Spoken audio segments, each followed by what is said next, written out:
So I've heard Brian Fisher do this once before. He's convinced that Right Wing Watch, which always tracks his insanity and then reports it back to you, he's convinced that that group is actually helping him. Right Wing Watch is one that will, well, let's just put it this way. Google Right Wing Watch and you will see their first page come up. You have your own category there. They follow you daily. They troll me. They cyber stalk me. Absolutely. And what they do is they take some of our videos that we post, which actually make good sense, where you're making good points, and they'll label it in such a way that it makes you sound like you shouldn't be paid attention to. You know, and the interesting thing to me is I'll often retweet or I'll tweet out what they do, because the segments that they use often, if I was going to pick one, that's the one I would pick. So they're helping me get the word out. Now remember, Brian Fisher is the guy who says things like this. He could not get straight soldiers to be savage and brutal and vicious enough to carry out his orders, but that homosexual soldiers basically had no limits in the savagery and brutality they were willing to inflict on whoever Hitler sent them after. So he surrounded himself, virtually all of the stormtroopers, the brown shirts, were male homosexuals. Now realize that homosexuals cannot reproduce, so they have to recruit. It's the only way to swell their numbers. I believe that homosexuals are morally disqualified from holding public office. Why? Because they are engaging in sexually aberrant behavior. There is nothing about the gay movement that's about diversity. It is about punishing opposition. It is about marginalizing opposition.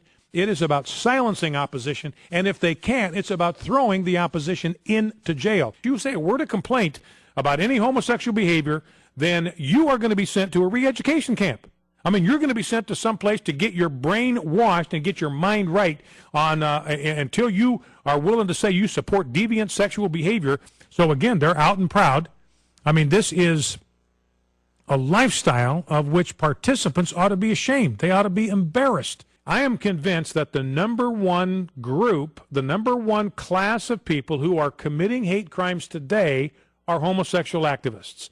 They are by far the most egregious perpetrators of hate crimes offenses in the United States of America. When two males have sex with one another, if one of them is HIV positive, then it's just like injecting his partner with a needle with HIV. That's domestic terrorism. I don't know what else you call it. Ladies and gentlemen, they are Nazis. Do not be under any illusions about what homosexual activists will do with your freedoms and your religion if they have the opportunity. They'll do the same thing to you that the Nazis did to their opponents in Nazi Germany. But what we need to understand is that counterfeit religions, alternative religions to Christianity, have no First Amendment right to the free exercise of religion. Permits, in my judgment, should not be granted to build even one more mosque in the United States of America. Not one. We ought to be done with the building of mosques in the United States of America. This kind of inbreeding results in an enormous cost in intellectual capacity, intellectual quotient among the Islamic people. It's just a plain fact. You can't argue with it.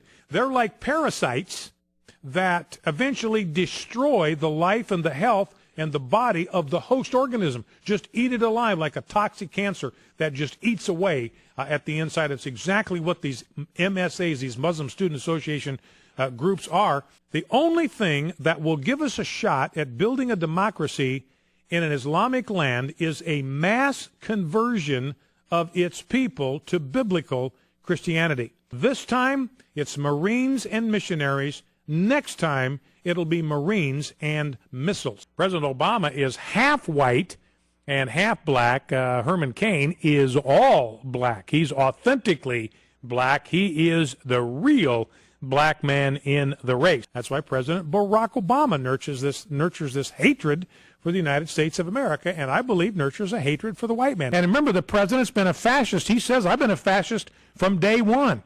You know, on second thought, Brian Fisher, quite convincing.